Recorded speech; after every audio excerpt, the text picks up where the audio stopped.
This channel does not promote any violent, harmful, or illegal activities. All content provided by this channel is meant for an educational purpose only. যুব ভারতী কাণ্ডে মুখ খুললেন অভিষেক বন্দ্যোপাধ্যায়। রাজ্যের ভূমিকা নিয়ে প্রশ্ন তোলায় পাল্টা বিজেপিকে নিশানা তৃণমূলের সর্বভারতীয় সাধারণ সম্পাদকের। কুম্ভ মেলা ও দিল্লি স্টেশনে পদপিষ্ট হওয়ার ঘটনা টেনে পাল্টা আক্রমণ অভিষেকের। যুব ভারতীর ঘটনায় ইতিমধ্যে মুখ্যমন্ত্রী প্রয়োজনীয় সব পদক্ষেপই করেছে। গাফিলতির অভিযোগ ওঠায় মন্ত্রী থেকে পুলিশ কর্তা সকলের বিরুদ্ধে ব্যবস্থা নেওয়া হয়েছে। বিজেপি শাসিত রাজ্যে কি হয় পাল্টা প্রশ্ন অভিষেকের। हुआ उसके 1 घंटे के अंदर the chief minister has apologised. भाई झुकता वही है जिसमें जान है, अकड़ तो मुर्दों की पहचान है। जिसके ऊपर आरोप है उस पुलिस ऑफिसर से लेके स्टेडियम का जो मैनेजमेंट का टॉप पोजीशन में है उससे लेके मिनिस्टर से लेके सबके खिलाफ एक्शन लिया जा रहा है। भाई काला धन वापस आया क्या? 10 साल हो गया। इसी देश का प्रधानमंत्री ने बोला था ना 50 दिन में नहीं हुआ तो जिस चौराहे में ले जाके जो सजा देंगे मंजूर है। 5000 दिन हो गया, आपका कोई हिम्मत है सवाल पूछने का? जाके पूछिए उनसे। कुंभ में कितना लोग मारे गए? इंक्वायरी कमीशन छोड़ दीजिए, अरेस्ट छोड़ दीजिए, सब छोड़ दीजिए। देश के सामने आके एक माफी तक नहीं मांगा, वो लोग हमसे सवाल पूछेंगे। इसीलिए बीजेपी हारती है और इसलिए तृणमूल उनको हराती है। ক্রীড়া দপ্তর থেকে অরূপকে অব্যাহতি, নাটক বললেন শুভেন্দু। জনগণকে বোকা বানাতে নাটক, কটাক্ষ শুভেন্দু অধিকারীর।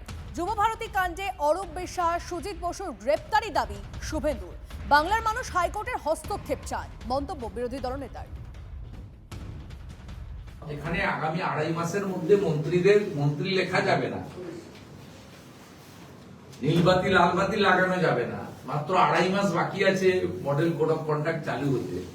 সেই সময়ে জনগণকে ধাপ্পা দেওয়ার জন্য এবং বিরোধীদের মুখ বন্ধ করার জন্য এই নাটক ড্রামাবাজি কেন?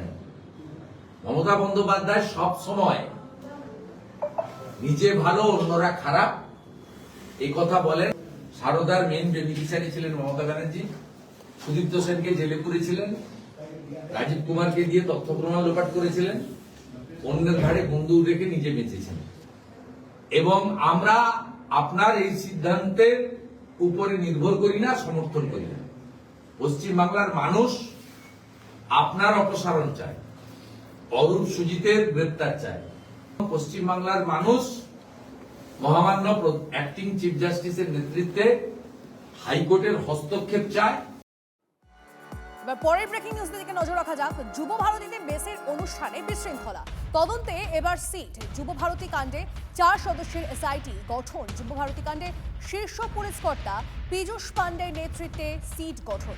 এসআইটিতে থাকবেন জাভেদ শামীম, সুপ্রতিম সরকার, মুরলীধর শর্মা।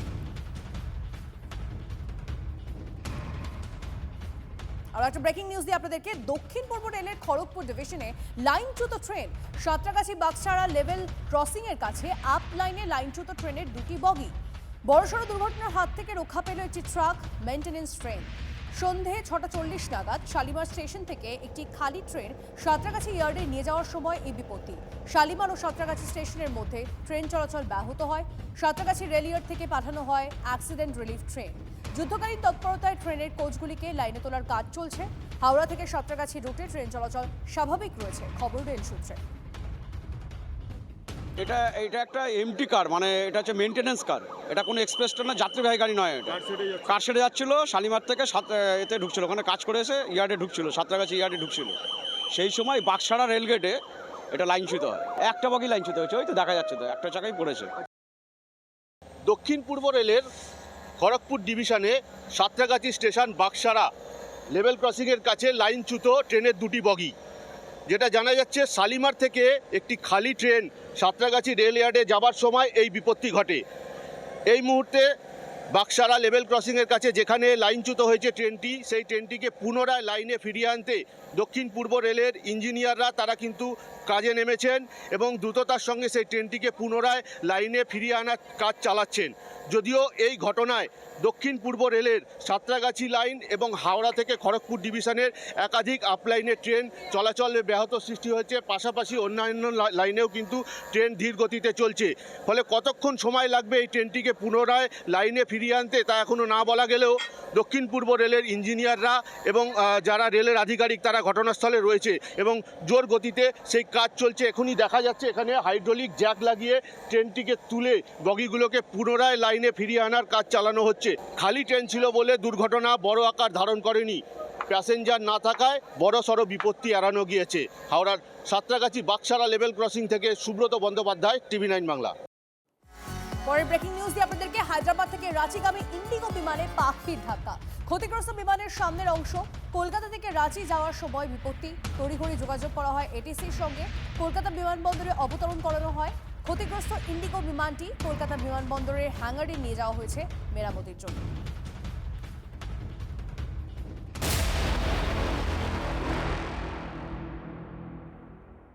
ভবানীপুরে প্রায় ৪৫,০০০ নাম বাদ। তালিকা খুঁটিয়ে দেখার নির্দেশ মমতা বন্দ্যোপাধ্যায়। ফিরহাদ, দেবাশিস, অসীম বসুকে তালিকা খুঁটিয়ে দেখার নির্দেশ তৃণমূল নেত্রীর। সূত্রের খবর, বৈধ ভোটারের নাম তালিকায় তুলতে সাহায্য করতে হবে, এমনটাই নির্দেশ দিয়েছেন মমতা। যেদিন বাংলায় এসআইআর এর খসড়া তালিকা প্রকাশ হলো সেদিনই নিজের বিধানসভা কেন্দ্রের কাউন্সিলর ও বুথ স্তরের এজেন্টদের নিয়ে বৈঠক করেন তৃণমূল নেত্রী। তালিকা খুঁটিয়ে দেখার নির্দেশ দিয়েছিলেন তিনি।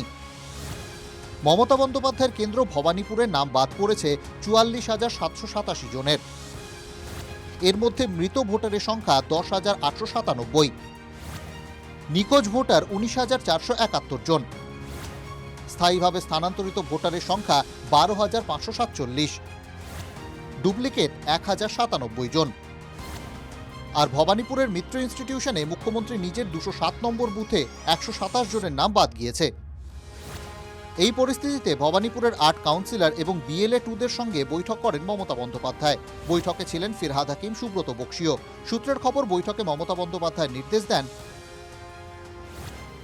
খসড়া তালিকায় বাদ পড়া যোগ্য ভোটারদের নাম ফের ভোটার তালিকায় অন্তর্ভুক্ত করতে হবে। খসড়া তালিকা থেকে একজনও যোগ্য ভোটার যাতে বাদ না যায় সেটা নিশ্চিত করতে হবে। প্রত্যেক ভোটারের পাশে দাঁড়াতে হবে। পাড়ায় পাড়ায় ক্যাম্প করতে হবে। প্রয়োজনে বাড়ি বাড়ি গিয়ে সাহায্য করতে হবে।